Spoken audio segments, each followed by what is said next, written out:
دو بیٹے۔ مقصد اس سبق میں یہ نصیحت ہے کہ لوگ کے ساتھ خوش اخلاقی، بھائی چارگی سے پیش آنا چاہیے اور ظلم و ستم سے باز آنا چاہیے۔ یہ تو محمد دو بیٹے۔ کسی ملک میں ایک بادشاہ تھا، اس کے دو بیٹے، دو لڑکے تھے۔ دونوں بھائی شکل و صورت کے اچھے اور جوان مرد تھے۔ جب بادشاہ کے مرنے کا وقت آیا تھا تو اس نے سلطنت کو دو حصوں میں بانٹ دیا اور ہر ایک لڑکے کے حوالے ایک حصہ کیا تاکہ اس کی وفات کے بعد دونوں بھائی آپس میں لڑائی جھگڑا نہ کریں۔ چند ہی دنوں بعد بادشاہ کی وفات ہو گئی، سلطنت دو حصوں میں بٹ گیا اور ہر بھائی ایک حصے کا بادشاہ ہوا۔ ایک بھائی رحم دل اور منصوف مزاج تھا۔ پہلے اس نے ملک کے لوگوں کی بھلائی کی طرف توجہ کی، غریبوں کی مدد کا انتظام کیا، بیمار کے لیے شفا خانے بنوائے اور مسافر کے لیے سرائیں تعمیر کروائی۔ ملک کے مضبوط کرنے اور دشمنوں سے محفوظ رکھنے کے لیے ایک بڑے فوج بھی تیار کی اور ان کے لیے مناسب تنخواہیں مقرر رکھیں۔ بڑے دھوم دھام سے اس کی شادی ہوئی اور ایک بیٹا بھی پیدا ہوا جو باپ کی طرح ہنس مکھ اور بااخلاق تھا۔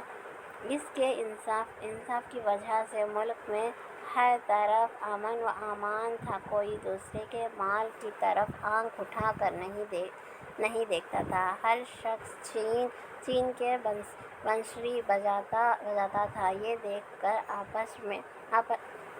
آس پاس کے دوسرے سردار بھی اس کے فرما بردار ہو گئے اور اس کو اپنا بادشاہ بنا لیا۔ دوسرا بھائی بڑے لالچ اور ظلم تھا، اس نے کسانوں پر لگان بڑھا دیا، سوداگروں سے زیادہ ٹیکس وصول کرنے لگا۔ وہ دراصل دوسرے کا ہی نہیں اپنا بھی دشمن تھا، دولت جمع کرنے کے لالچ میں اپنے کھانے پر بھی خرچ نہیں کیا کرتا تھا۔ آخر وہاں سے سوداگروں نے اپنا کاروبار اٹھا لیا اور کاشتکاروں نے بھی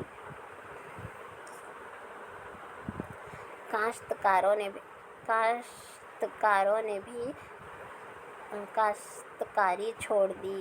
نتیجہ یہ ہوا کہ ملک کے لوگوں کا حال برا ہو گیا اور فوج کے سپاہی تنخواہیں نہ ملنے کی وجہ سے پریشان ہو گئے۔ یہ حال دیکھ کر دوسرے ملک کے فوج نے اس پر حملہ کر دیا، سلطنت اس کے ہاتھ سے چلی گئی اور ملک تباہ برباد ہو گیا۔ سچ یہ ہے بچوں، اچھے کام کا انجام ہمیشہ اچھا ہوتا ہے اور برے کام کا انجام برا ہوتا ہے۔ انصاف و بھلائی سے ملک کی ترقی کرتا ہے اور برائی سے تباہ و برباد ہو جاتا ہے۔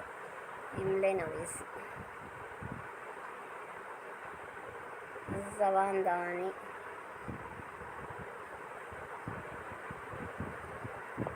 کتابیں، میوہ